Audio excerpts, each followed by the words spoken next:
Born Podcast. Cet épisode est sponsorisé par Impulse Nutrition, une marque française de nutrition pensée pour les sportifs d'endurance. Impulse Nutrition propose une gamme complète pour l'avant, le pendant et l'après-entraînement, mais aussi des compléments alimentaires du quotidien que j'utilise personnellement toute l'année sur les conseils de ma diététicienne. Le magnésium et les oméga 3 pour la récupération et le bon fonctionnement musculaire, les multivitamines et le collagène marin dans les grosses périodes d'entraînement et la vitamine D systématiquement en hiver. Impulse Nutrition développe ses produits avec une vraie exigence de qualité et une approche globale de la santé du sportif au service d'une performance durable. Avec le code BORN, vous bénéficiez de 15% de réduction sur votre première commande et vous soutenez ainsi le podcast dans son développement.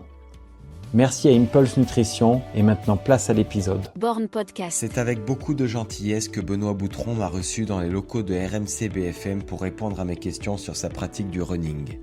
Après m'avoir fait visiter les studios du groupe Altis, Benoît m'a parlé de son passé de footballeur, de son amour pour la radio et les bonbons, du succès de RMC Running dont il fut à l'initiative de la Renaissance et de plein d'autres choses. J'attends l'enregistrement de cet épisode. Benoît Boutron, foot et running sur la même longueur d'onde, bonne écoute. Bon, salut Benoît. Salut Pierre.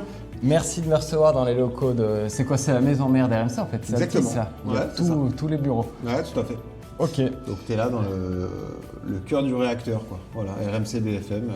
On est le vendredi 16, Roland Courbis est mort lundi, si je ne me trompe pas, dimanche ou lundi. Exactement, lundi. Toi, tu as pas mal travaillé avec lui, je crois. Beaucoup, ouais. Ouais. Ouais, Ça t'a marqué? ouais, Ça t'a j'ai touché? eu une semaine difficile Ouais. parce que Roland c'est un personnage, parce que Roland était consultant RMC depuis 20 ans.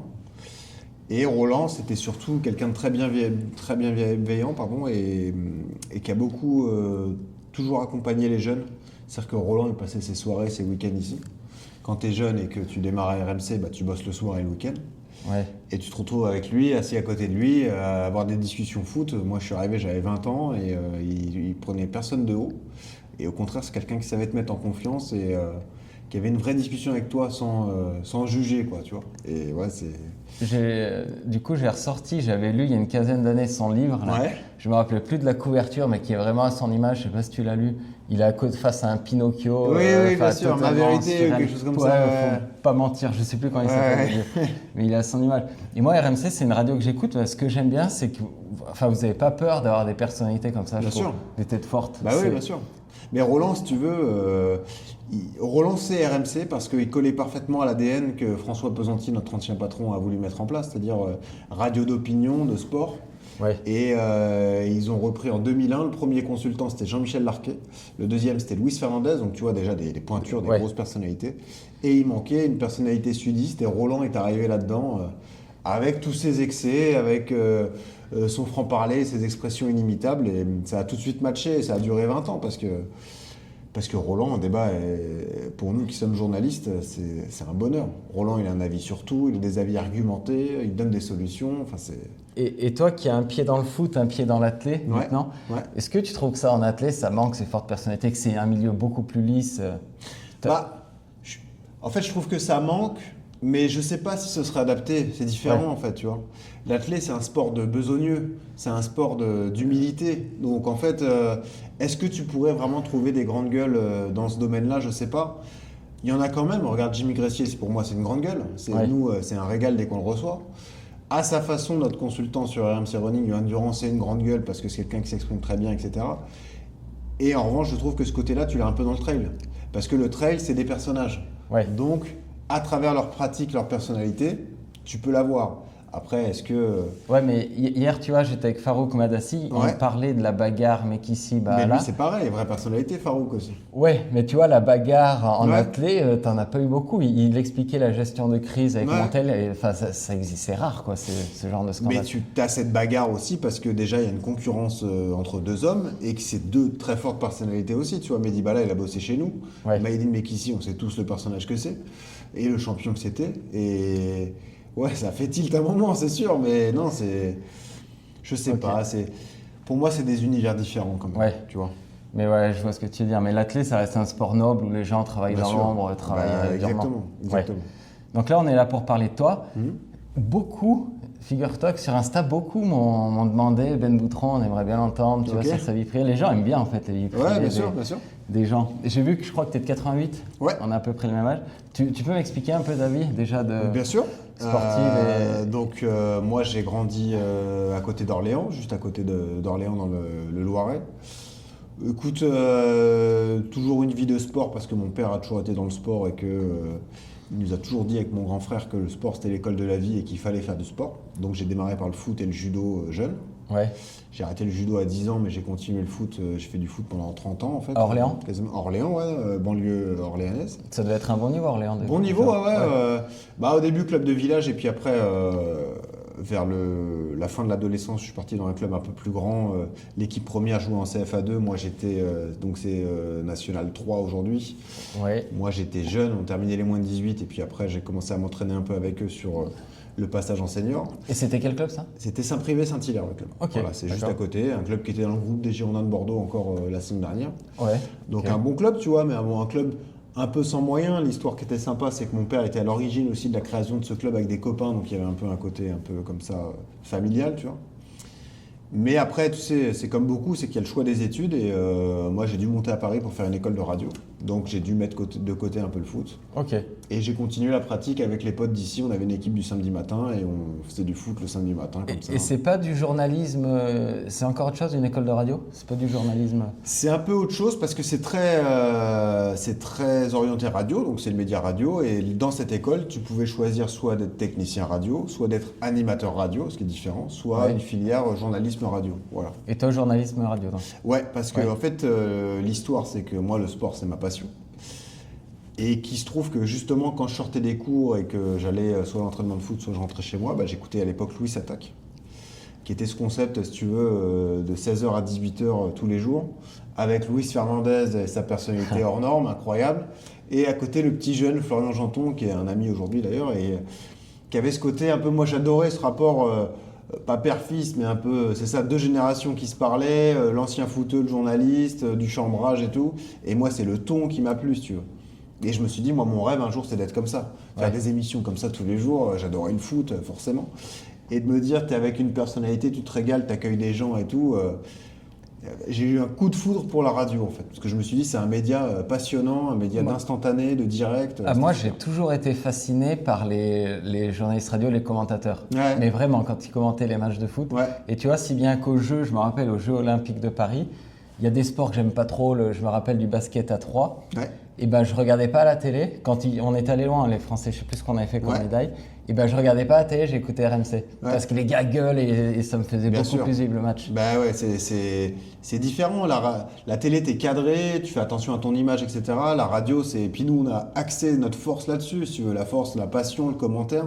Ouais. Donc, je les ai vécus. Moi, ces Jeux de Paris en 2024, on n'avait que des cadors aux commentaires. Et comme nous, on est finalement, on est le seul moyen qui te permet de tout suivre en même temps. Ouais. France Télé essaye, mais au bout d'un moment, comme c'est de l'image, tu es obligé de faire un choix.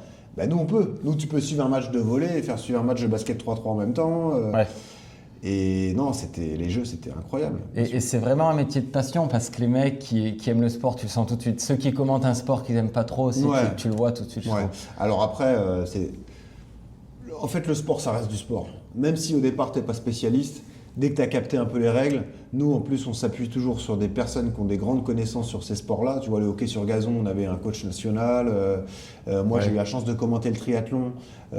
J'ai eu la chance d'être avec un ancien DTN pour commenter les courses de Cassandre notamment, tu vois. Ouais. On va toujours chercher un spécialiste. Mais nous, on est là pour être le transmetteur d'émotions, quoi. En athlète, il y avait Boss, non, je crois. En athlète, il y avait Pierre-Ambroise avec moi en zone mixte, Ça, c'était dingue aussi. Mais non, les Jeux Olympiques, c'était quelque chose d'exceptionnel.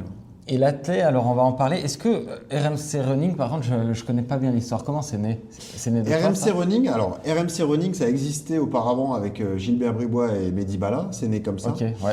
Parce que dans le groupe RMC, avant, tu avais des chaînes sport. Et avant d'être RMC Sport, c'était SFR Sport. Ouais. Et il y a eu ce projet qui est né sous l'impulsion de l'ancien chef François Pesanti de J'aime courir, qui était un partenariat avec la Fédération française d'athlétisme. C'était un peu le boom du running dans les années 2010, tu vois. Et il s'est dit, il faut qu'on soit précurseur là-dedans et qu'on fasse des émissions J'aime courir. Donc voilà, c'était tout le programme qui était mis en place par la Fédé, adapté à la télé chez nous. Okay. Et il y avait ce podcast qui vivotait parce que Gilbert n'avait pas le temps de s'en occuper, il était focalisé sur l'after. Il n'y avait pas de direct là, c'était juste non, un podcast. c'est que du podcast froid. Du podcast froid. On a eu peu d'événements d'athlètes où on a eu les droits parce qu'il y a un problème de droits en télé. En revanche, on a toujours tout couvert en radio, mais en télé, on a eu peu de droits. Et l'histoire est née comme ça. Le podcast s'est arrêté parce qu'ils n'avaient plus le temps de s'en occuper, je crois, en décembre 2020. Et moi qui étais ici, qui cherchais un peu de nouveaux projets et tout, et qui commençait à être passionné de running, je me suis dit, moi j'aimerais le relancer. Okay. Donc on a pris la décision et on l'a relancé en octobre 2021. Voilà. Et Gilbert Bribois, il courait ? Il courait un peu à l'époque, ouais. Faudrait que je réécoute ces podcasts. Ouais, jamais tu écouté. pourrais, On peut les retrouver. Un peu, ouais, mais c'était un peu la limite du truc, c'est que il courait et Mehdi était son consultant, mais Mehdi n'était pas un adepte des longues distances et que forcément, quand tu étais obligé de te concentrer sur du marathon, c'était un peu dur, tu vois, parfois. Mais et puis c'est un problème de temps et de timing, c'est que tu le sais, il faut trouver du temps. Ouais. C'est une passion. Il faut avoir le temps d'en parler et de le pratiquer, et ça, c'était un temps qui n'était pas dispo. Donc c'est marrant, en 2021, moi, c'est quand j'ai attaqué l'athlé. Ouais, ok. C'est suite Covid, en fait. Okay, on a attaqué en même temps. J'ai dû écouter vraiment vos premiers épisodes, je pense. Ouais. C'était avec Yohan Durand directement. Exact. Alors, si tu veux, je te raconte l'histoire.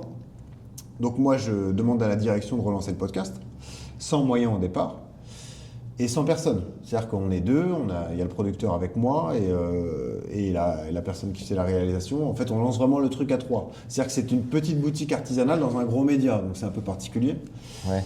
Avec ses forces et ses faiblesses. C'est-à-dire que il y a un coup d'éclat, en fait, l'élément déclencheur. On démarre le podcast avec Eliud Kipchoge, qui est sur les champs, souviens-toi, ce jour-là. Ah oui, oui. Et qui va défier des amateurs pour aller gagner tes dossards pour le marathon pour tous. Ah, c'était la première, ça ? Si tu veux, moi j'ai l'idée depuis septembre de relancer le truc, mais je vois que fin octobre, il y a ça. Ouais. Et je me dis, mais ça, c'est la porte d'entrée de cette nouvelle version du podcast, tu vois. Ouais. Et donc, on s'arrange, on fait tout, on trouve des contacts, et on arrive à décrocher Kipchoge en podcast. Ah ouais, j'ai entendu ce podcast. On arrive à l'avoir 15 minutes à l'arrache. En plus, moi, je parle mal anglais et tout, mais un enfer, mais un moment incroyable, tu vois, c'était assez marrant. Et on relance le podcast comme ça. Et pour la petite anecdote, pour ceux qui écoutent régulièrement RMC Running, quand moi, je termine toujours avec la phrase « souriez, ça aide à respirer », c'est parce que lui, ce jour-là, me dit moi, ma clé, c'est le sourire, parce que quand je souris, je respire mieux. Ah d'accord. Et c'est ça l'histoire, en fait, c'est que ça naît comme ça. Et la suite et la fin de l'anecdote, c'est que je cherche un consultant. Je me dis, il me faut quelqu'un en activité avec l'horizon des Jeux Olympiques. Donc, il me faut un bon coureur de fond et quelqu'un qui s'exprime bien. Et je me retrouve au salon du marathon de Paris qui était décalé, je crois, cette année-là. Peut-être post-Covid, peut-être qu'ils ont décalé un. Je ne sais plus trop parce que moi, j'avais fait celui de Londres qui était décalé, mais je me confonds peut-être dans les dates. Et non, c'était le marathon de Paris cette année-là, je crois, qui était décalé. Ouais, c'est sûr même. Et je vois Yohan Durand en 4x3 au salon du Run Experience à Azix, l'égérie Azix et tout. Je me dis, putain, mais lui, il est incroyable. Il fait 2h09-21 son record. Ah oui. Je me dis, le mec, il fait 2h10. C'était rare à l'époque, les mecs à moins de 2h10, tu vois. Je me dis, c'est excellent. Et je rencontre Yohan ce jour-là, le jour de Kipchoge, parce que Yohan, il a invité pour faire lièvre de Kipchoge. Et c'est marrant parce que je vais le voir et je lui dis, écoute, moi je me présente, je suis machin, j'aimerais faire RMC Running. Et il me connaissait parce que Yohan était ultra fan d'RMC. Il me dit, je vois très bien. Je dis, écoute, je te laisse 2-3 jours, on s'écrit, on s'appelle, tu réfléchis, tu me dis si ça te dit. Okay. Il m'appelle le lundi et le mercredi, il me dit, je suis hyper chaud, on y va. Et alors attends, ça je connaissais pas cette histoire. Quand il fait 2,09, il est lièvre de Kipchoge ? Non, il fait 2,09 à Paris, quand le marathon est décalé avec le Covid. Oui. Mais comme il avait déjà de bons contacts, il est invité par l'Orga de Paris 2024 à liévrer Kipchoge sur le 5 km. Ah oui, parce sur ce fameux 5 km. Le concept de la course, c'était on faisait partir les gens et tous ceux qui rattrapaient, ils ne gagnaient pas leur dossard. Souviens-toi, ça a fait un peu de polémique et tout, parce que l'idée de base était géniale, mais la réalisation, c'était un peu plus compliqué. Mais Yohan, Kipchoge avait un couloir parallèle, il avait besoin d'un lièvre, et Yohan a fait ce lièvre. Ah, je pensais qu'ils s'affrontaient, je me rappelle plus trop. Oui, parce que Kipchoge n'a jamais fait le marathon de Paris. Voilà. Et donc toi, ce qu'on ne peut pas t'enlever, c'est que tu as eu du flair, parce que tu es vraiment arrivé au moment du basculement du running, là. Post-Covid. Ouais, alors... Enfin, où t'es bien tombé, je sais pas si t'as eu du flair, mais peut-être, mais pour moi, le buzz du running, il était déjà même un peu avant, tu vois. Pour tu penses ? Même, alors le Covid, ça a tout exacerbé parce que tout le monde a eu envie de courir, de sortir, etc. Mais je trouve que même avant, il y avait déjà un truc. Tu t'es inspiré de podcasts, t'en avais en tête ? Il y avait quoi dans la tête d'un coureur qui était précurseur. Ouais, mais il n'y en avait pas beaucoup d'autres. Mais que j'écoutais pas beaucoup, moi, j'écoutais pas beaucoup de podcasts à l'époque. Et moi, je tombe dans la course à pied, je continue de jouer au foot et en fait, je tombe en 2013 parce que mon père il nous lance un défi familial. Il nous dit je viens d'avoir, j'ai un peu plus de 50 ans, je veux qu'on fasse le marathon de New York ensemble. D'accord. Et moi, je tombe dans la course à pied comme ça parce que je trouve ça super. On va à New York, on fait la prépa et tout. On prépa à l'arrache parce que je faisais le foot en même temps et que je m'en foutais un peu, tu vois.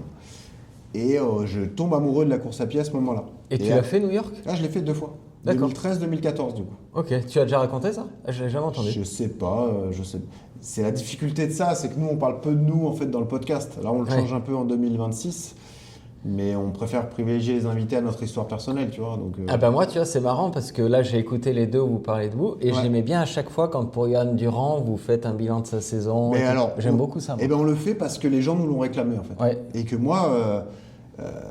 moi, je me prends pas pour quelqu'un d'autre. Moi, je sais très bien que j'ai un niveau moyen et que il y a des milliers de personnes bien meilleures que moi. Mais j'ai eu beaucoup de sollicitations de me dire, on voit comme tu progresses depuis que Johan t'entraîne, et on aimerait bien savoir comment ça se passe semaine après semaine, tu vois. Ouais. Et moi, je le vois plus comme une inspiration d'entraînement pour les gens qui nous écoutent, tu vois. Il y a plein de gens qui s'identifient à nous et qui veulent se dire, bah ouais, mais eux, ils tentent ça, il fait ci, il fait ça. C'est vraiment, on veut apporter encore plus de concret à notre podcast, si tu veux, tu vois. Ouais, mais je pense que t'es un peu tort de penser ça. Enfin, t'es un peu trop modeste parce que j'ai fait le calcul hier, mais j'ai pas regardé. Tu sais combien de gens ont fini dans ta minute à Valence en 2h51 là? Non. Dans la minute, hein. Ouais. Il y a quasiment 200 personnes dans la minute. Donc t'es vraiment dans la minute, hein. Ouais. Et entre je crois, le 2h45 et toi, je sais pas s'il n'y a pas 2000 personnes. Ouais, alors Valence, c'est biaisé aussi, tu vois. Ah ouais, non, mais pour dire que tu fais vraiment partie d'une masse de gens, d'un gros noyau mais de ça, coureurs. c'est sûr, quoi. ouais, bien sûr, bien sûr. Donc ça intéresse du monde. Mais ça, on pourra en parler, mais l'explosion du niveau de course à pied en France, moi, je trouve ça fou. C'est franchement... Et moi, je l'ai vu parce que j'ai démarré en 2013. Là, on est en 2026. Et ouais, déjà avant, un 10 km en 35 minutes, je trouvais ça fou. Ouais. Aujourd'hui, le nombre de mecs que tu vois courir en 33, 32, 31... Bah déjà, en 2013, t'avais peut-être pas de mal à t'inscrire à New York, alors que maintenant c'est plus dur, je pense. Si, déjà. Si, c'est dur. Tu passais par un tour opérateur, sinon t'étais mort. Et tu peux expliquer, t'avais fait combien? J'ai fait 3h38 premier marathon. Ok. Et je faisais 3h30. Je n'étais pas assez bien préparé, pas assez de kilomètres, mais je l'avais fait pourtant assez sérieusement, tu vois. Et j'avais cette frustration, c'est que j'avais été contraint à marcher. J'avais marché, j'avais pas fini en courant. Enfin, j'avais fini en courant, mais j'avais marché pendant le marathon. Ouais. Après la fameuse grande ligne droite dans Manhattan et tout. Et ouais, ça m'avait saoulé de marcher un peu et de finir un peu en galère parce que tu marches, les crampes arrivent et c'était un peu... Ouais. Et pendant 3-4 ans, ça a été mon problème, c'est que je finissais mes marathons où j'étais obligé de marcher à un moment. Donc mauvaise préparation, mauvaise estimation. Et pendant ces 3-4 premières années, tu faisais pas de 10 km, tu n'allais pas t'entraîner sur piste, tu faisais rien de tout ça?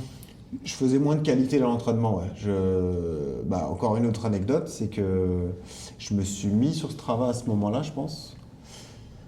Et donc je fais New York, ça se passe bien, mais bon voilà. Je fais une fois Paris où là aussi c'est dur, c'était direct après en avril. Je refais New York parce que ma mère voulait faire New York, donc on a refait New York.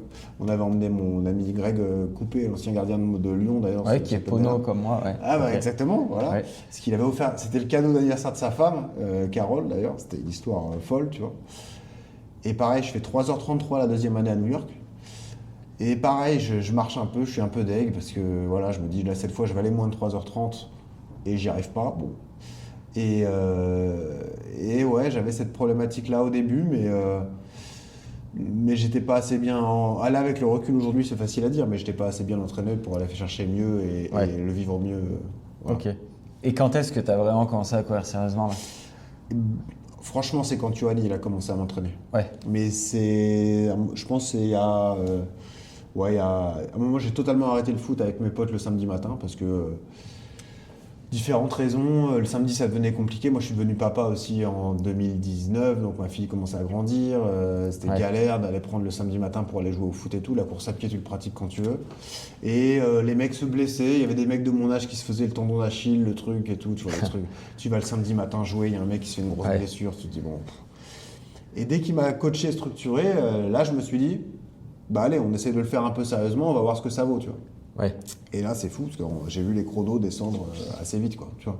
Et là, tu vas faire un peu de piste, t'as de quoi faire là? Ouais, bien sûr. Bah là, tu as une piste qui est juste derrière le stade Suzanne Lenglen. C'est pas là où je vais il moi. est ici, d'accord. Ouais, c'est juste là. Il y a une piste que j'aime bien, qui est la piste d'Auteuil, à l'hippodrome d'Auteuil, mais qui est parfois fermée. J'en faisais beaucoup à une période, j'en fais moins aujourd'hui, même là sur mes 2 dernières prépas marathon, parce que moi je suis plutôt un gars du Bois de Boulogne. Et il y a un grand lac au Bois de Boulogne, je ne sais pas si tu connais le spot, mais c'est hyper sympa pour courir. C'est assez plat. Et en fait, comme il y a longtemps que je n'ai pas fait de prépa de 10 km, plutôt que de me taper des tours de piste, j'aime bien aller au lac et me faire plaisir sur les grandes lignes droites, et tranquille, t'es tout seul. Et des marathons en moins de 3 heures, tu en as fait combien finalement? Alors, marathon en moins de 3 heures, le premier c'était en 2023 à Barcelone. Ouais. J'avais fait 2h55. Et là, Johan te coachait? Ouais, bien sûr. Bien coaché d'ailleurs. Ouais. J'ai enchaîné avec Valence cette année-là, où j'ai fait 2h50 et 36 secondes, je crois. Les secondes sont importantes. Ouais. L'année d'après, 2024, j'ai fait le marathon pour tous. Là, j'ai complètement explosé parce que c'était la fatigue des Jeux. Je fais 3h20. Et là, je suis repassé sur le marathon cette année où j'en ai fait 2. Donc, j'ai fait Valence et Paris. Paris, j'ai fait mon record 2,49. Voilà. Ouais. Et je fais 2,51 à Valence. Voilà. Où tu voulais faire 2,45, je crois. Ouais. Tu peux expliquer ce qui s'est passé? À Valence? Oui. Ouais. Très bonne prépa. Tout s'est bien passé. Il y avait vous aviez fait un gros truc RMC. Grosse là. opération, super. On a emmené d'anciens champions, Arnaud Clément, Nasser Boigny, Anto Mounier, Laure Madoudou qui n'a pas pu venir mais qui était là au début de l'aventure. Grosse OP, super, très bien entraîné, très content de la prépa, tout se passait bien. Tu faisais quel volume hebdomadaire là? Je faisais des semaines entre 95 et 105, 110 km. Bien, ouais. Un Okay. beau volume et tout, Ouais. aucun souci, aucun pépin. Semi de Boulogne-Billancourt qui se passe bien parce qu'il me le fait en progressif où je fais 10 bornes allure marathon, 10 bornes allure semi, 1 km allure 10K à 3 semaines de l'échéance, tout se passe bien. Super. Et l'affûtage que j'aime pas trop, qui se passe pas mal. La semaine de la course, on arrive le vendredi avec Nasser. Un truc pas digéré dans l'avion le vendredi midi. Intoxication alimentaire le vendredi soir. À tout vomir, à plus supporter une odeur et tout, un enfer. Et Nasser aussi? Non, que moi. Non, que toi. Je dis à ma femme qui est avec moi, à mon avis, je peux pas courir dans 2 jours, c'est mort, tu vois. Donc en plus, moralement dur parce qu'on avait tout monté, toute l'OP, dur à digérer, tu vois. La nuit se passe bien, je me remets un peu, je me réhydrate et puis après j'arrive à la course où dès que je pars, le cardio est un peu haut, mais j'arrive à le maîtriser un peu et au final j'explose un peu comme beaucoup ce jour-là. Ouais, j'ai regardé. 23-24 km et puis après 30 km c'est encore plus dur. J'ai mon pote Amine qui me rejoint et je finis comme je peux. Et puis, Je pense que ton allure, ça devait être 3,55 peut-être. Ouais, c'est ça. Ça tenu jusqu'au 25e, après on voit que ça chute. Ouais. Exactement. J'ai regardé. Alors il y a plein de questions. Je me sentais plus en forme à l'époque de Paris en avril qu'à l'époque de Valence aussi, mais parce que moi j'ai changé de boulot ici, j'ai eu plus de responsabilités ici parce que je fais une émission de foot tous les jours maintenant.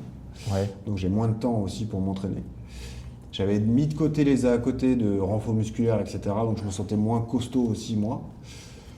Et puis c'est pas passé, c'est comme ça, tu vois. Les gens comprennent pas quand ils sont pas de la course à pied pourquoi tu es déçu quand tu fais 2h51. Mais toi et moi, on sait que quand l'objectif est pas atteint, on est un peu dégoûté, quoi. Et est-ce que le fait de l'avoir médiatisé comme ça, tu penses que tu aurais fait mieux si tu l'avais fait dans ton coin? Ça, ou au contraire, ça te stimule? Ça, c'est marrant parce que c'est une question qu'on me pose souvent aussi. On me dit, est-ce que tu fais des courses dans ton coin dont tu parles pas pour t'exonérer un peu de la pression? Mais pas du tout, en fait. Parce que moi, je le vois pas comme une pression, en fait. Ah ouais? Tu sais, au final, moi, je cours pour moi. Hein. Ouais. Donc, que j'y arrive ou pas, le premier déçu, c'est moi. Et le premier content, c'est moi. Et au contraire, je trouve que la course à pied, et notamment Strava, c'est un truc plutôt bienveillant. Ouais, j'ai jamais eu vraiment de critique, moi, de me dire, tu vois, en fait, c'est que de la pression positive, tu vois, il n'y a rien de...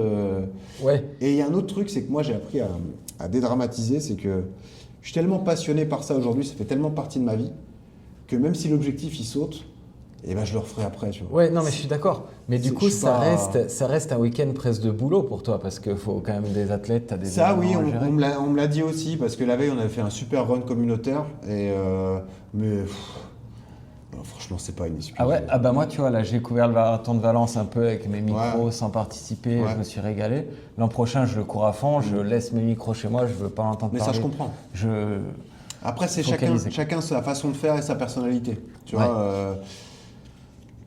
C'est marrant ce que tu dis parce que l'anecdote c'est que moi le samedi soir de Valence je suis parti au resto avec un pote et ma femme et un autre pote et les autres membres de l'équipe sont restés à 19h à manger au resto et à rentrer. Moi je suis rentré à 21h30 ou 22h la veille, tu vois. Ouais. Et ce qui est drôle c'est que le lendemain je rejoins Nasser Boigny au petit-déj à 5h45 tête enfarinée et tout. Toi ou lui? Et lui. Et je lui dis, bah ça va et tout. Il me dit, ah ça va. J'ai pas réussi à dormir avant minuit. Je dis, bah t'aurais dû venir, avec moi. Moi, à 22h, je regardais sur ma montre, à 22h15, je dormais. Tu vois, j'étais pas. Après, c'est peut-être des erreurs que j'ai commises quand même, tu vois. Ah ça, Johan, il t'a pas dit d'optimiser ça, de te coucher tôt et tout? Non, mais bon, après, Johan, c'est à la cool aussi. Il sait très bien que nous, on n'est pas des champions, tu vois. Faut pas se prendre pour d'autres. Nasser, il avait un objectif beaucoup plus ambitieux que nous, et puis il a une démarche différente, mais. Après, a posteriori, t'as un peu de regret, ouais. Tu vois, tu te dis, ouais, par contre, je suis con, ça je l'ai mal fait, ça je l'ai mal fait, ça j'aurais pu faire mieux, mais bon, après, c'est fait, c'est fait. Mais tu te dis pas, j'aimerais bien faire un marathon vraiment de mon côté? Non, tu te l'es pas fixé? Non. Ou une course? Non, par contre, je me dis, là, je veux mettre les chances de mon côté. Donc, typiquement, ce que je faisais pas, là, je l'ai repris. J'ai accès au renfort depuis le début de l'année. Je mange mieux, parce que ça, c'était une carence que j'avais où je mangeais mal. Ouais. Et je vais voir ce que ça donne, tu vois. Et puis je vais voir psychologiquement si j'arrive à le tenir. Si c'est trop dur, bah, j'arrêterai et puis je reprendrai ma pratique d'avant, quoi. L'objectif, je crois que j'ai entendu là sur ton podcast, tu fais pas Paris, je crois, cette année. Si. Non, Paris, je vais le faire en pacer pour mes potes d'RMC qu'on va embarquer dans l'aventure Paris. Donc, ouais. Je vais voir qui je vais pacer et comment. Moi, j'ai envie de faire un gros semi là, au mois de mars. Ok. De faire descendre le chrono encore un peu sur 10 km à l'été, tu vois. Après, il y a la Coupe du Monde et tout chez nous, donc ça va être très chargé. Et après, basculer sur du marathon, je sais pas où encore. Est-ce qu'on repart à Valence? Est-ce qu'on fait autre chose? J'avais le rêve, pourquoi pas, de faire l'enchaînement Berlin-Valence. Ouais. Peut-être un peu kamikaze, donc je sais pas. Toi qui es fort en foot, il y a un mec, un ancien Bordelais, qui a fait 2h51 à Valence en 2019. Tu sais qui c'est? Ancien Bordelais, tu peux me donner la période? En 2019, à Bordeaux, je sais pas. Quel poste? Tu as le poste? Il est russe. Ah, il est russe? Ouais. Et bah c'est... alors attends, Bordelais... Smertin? Ouais, Smertin, ouais. Et sauf que j'ai regardé là... Ah ouais, Smertin, ça m'étonne pas. Ouais. À l'époque, il était 1060e, tu vois, en 2019, et toi, tu dois être 3002e. Ah bah non, bien sûr. On voit la progression. Ah oui, bien sûr. Parce que Valence, c'est fou. Et tu penses, vous, participer à cette progression un peu, à tout ce boom du running? Les podcasts? En quelque sorte... Moi, je pense, hein. Moi, j'ai appris la course à pied avec des podcasts au début un peu. Je pense un peu. Je pense qu'il y a tout un écosystème qui s'est mis en place, tu vois. Mais je pense que c'est surtout lié au sérieux que les gens apportent dans leur pratique sportive. Ouais. Je pense que la vraie diff, elle est là, en fait. C'est qu'en fait, comme c'est comme une tendance et une mode, et bah comme il y a de plus en plus de monde autour de toi qui s'y mettent, bah toi tu t'y mets, puis quand tu t'y mets, tu as envie de progresser, parce que quand tu as fait une course, tu veux en faire une autre, et puis après tu veux encore progresser. Il y a un effet boule de neige. Ouais. Exactement. Ouais. Je pense qu'il faut rester un peu humble sur ça, sur l'apport qu'on crée aux gens. Et c'est pour ça que nous, on donne des conseils, tu vois. Mais ce qu'on veut surtout, c'est inspirer les gens dans leur pratique quotidienne. On veut leur raconter des histoires, dire comment on intègre un tel, etc., comment on s'adapte aux contraintes de chacun. Mais on n'a pas de prétention à se dire c'est grâce à nous que les gens progressent, tu vois. Et c'est ce qu'on dit tout le temps. Quand tu progresses en course à pied, c'est surtout grâce à toi, en fait. Tu vois, tu peux appliquer toutes les meilleures méthodes, etc. À un moment, sur la ligne de départ, c'est toi qui as tes baskets, hein, donc c'est toi qui gères ton truc. Et si toi, t'es pas armé et psychologiquement et physiquement, bah, tu n'y arriveras pas, puis c'est tout. Ouais, mais c'est un sport où il y a un gros versant théorique et scientifique, et les gens... Ouais, alors, c'est pareil. Moi, j'adore, je suis très fan de contenu très pointu, mais je le ferai jamais. Ouais. J'adore ce que fait Runwise, mais je ferai jamais les mêmes contenus. Max, c'est quelqu'un que j'adore, qu'on a reçu plusieurs fois, et j'adore son approche. Je me régale sur chacun des contenus et tout. Mais je me dis qu'en fait, déjà nous, on se fermerait à une large partie de notre auditorat. Ouais. Donc, c'est sûr. C'est toujours ce qu'on se répète. Le temps moyen sur le marathon, il dépasse les 4 heures, tu vois. Donc il faut rester. Il faut pas qu'on s'enferme dans cette bulle de performance. Et il faut qu'on trouve le juste milieu tout le temps entre les gens qui vont chercher vraiment la perf très solide et tout, qui souvent sont très encadrés, soit en club, soit avec des potes de très haut niveau qui sont coachés et tout. Et la majorité de la population qui va découvrir le marathon à Paris, qui s'y met et qui veut du conseil basique, mais qui vont appliquer plus facilement, tu vois. Et c'est du boulot quand même, faire un travail scientifique, de recherche scientifique comme c'est du boulot Max, en plus, c'est du boulot, c'est une autre façon de travailler. Et nous, on est plus sur une approche coaching pure avec Johan, son ressenti, son expérience et son expertise, tu vois. Donc, pour en venir à toi, quand tu fais un marathon comme Valence, j'imagine que vous aviez peut-être un partenaire ASIC, je ne me souviens plus. Ouais. Comment tu fais si tu as envie de courir en Nike? Tu peux pas, tu es un peu prisonnier de ça? Alors nous, on n'est pas engagé directement avec une marque, ça dépend les OP. Là, c'est vrai que c'est ASICS qui nous avait aidé à le monter, mais sans C'était plutôt pour nous rendre service ou quoi. Après, c'est vrai quand tu te sens obligé de courir en ASIC. Mais après, c'est un problème de riche d'être obligé de courir en ASIC, tu vois. Ouais. J'ai eu de problème de Ouais, courir en non, ASIC, mais tu vois. ASIC, c'est autre chose, tu vois, si tu Tu préfères vois, un Nike. Ouais. Ça, j'ai envie de te dire, c'est des bons problèmes en fait. Tu vois, Ouais.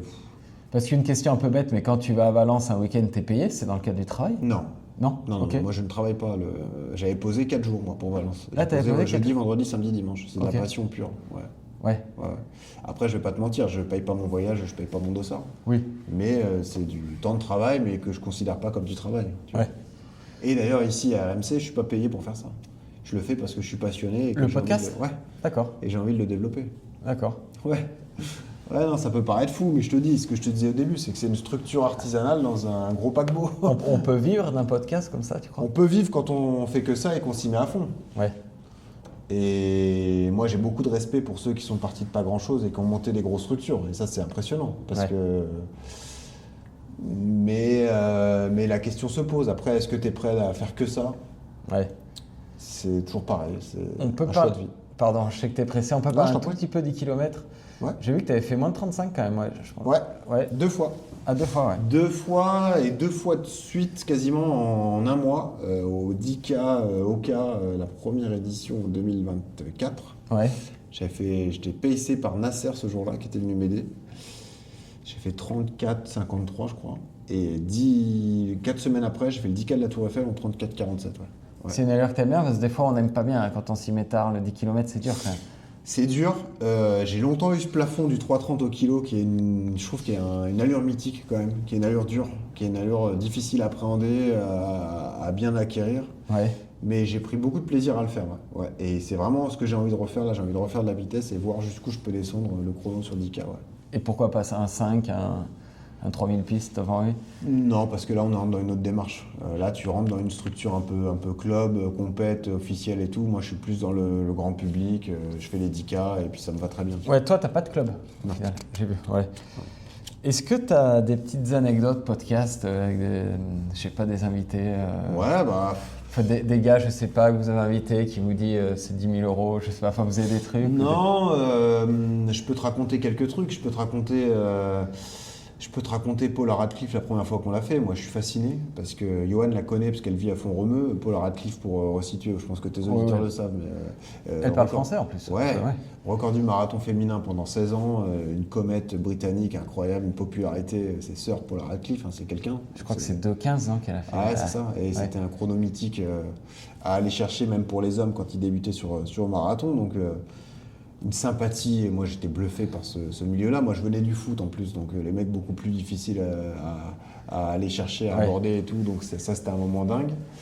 La première fois qu'on fait Kylian Jornet, c'était quelque chose aussi. Parce que Kylian, c'est quelqu'un qui se protège beaucoup et tu n'arrives pas à accéder à lui directement. Donc, tu passes par ses équipes.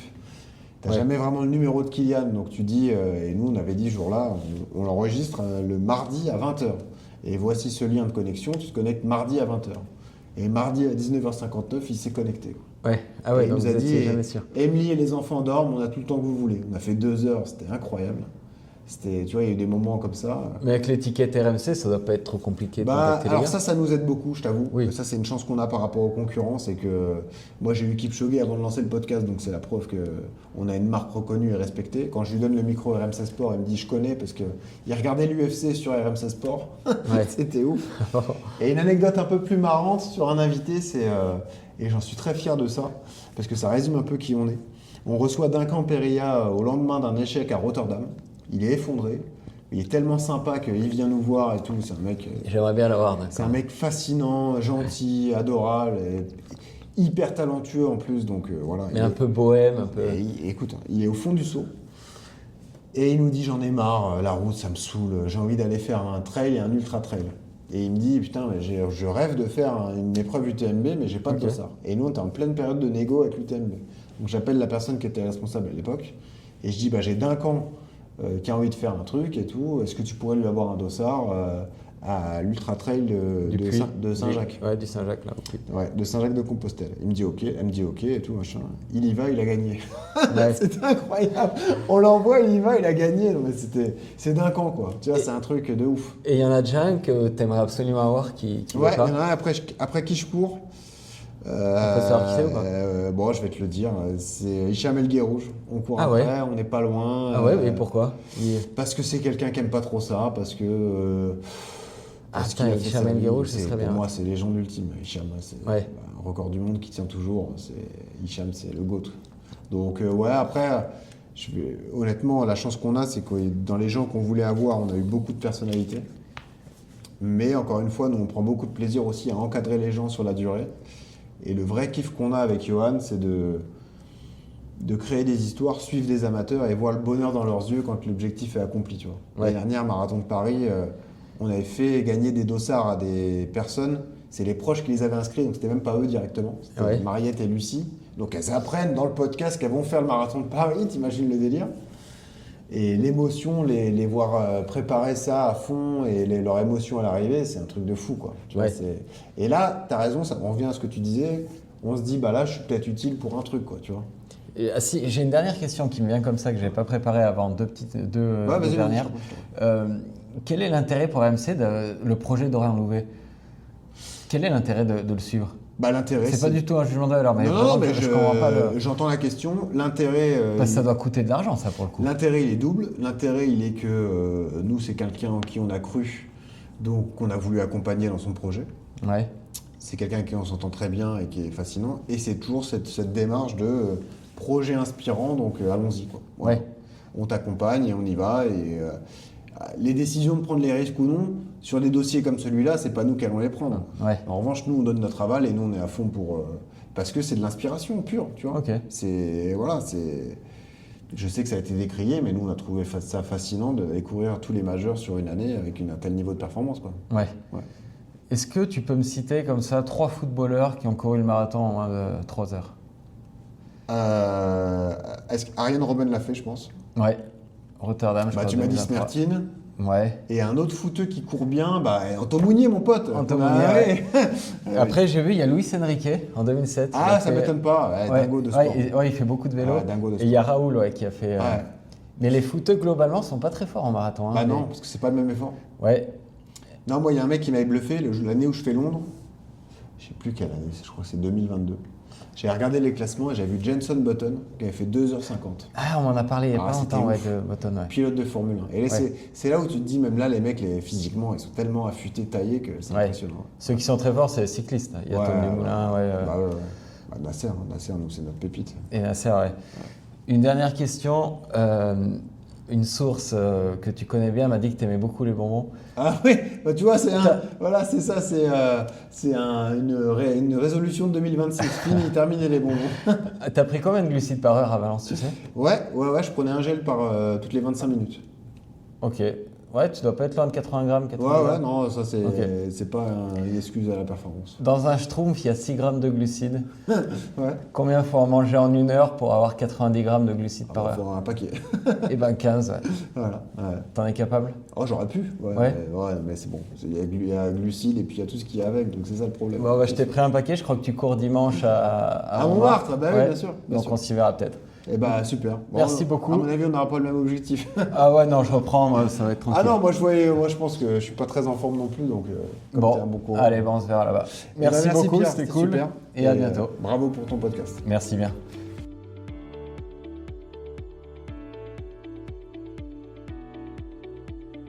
Merci d'avoir écouté cet épisode jusqu'à la fin.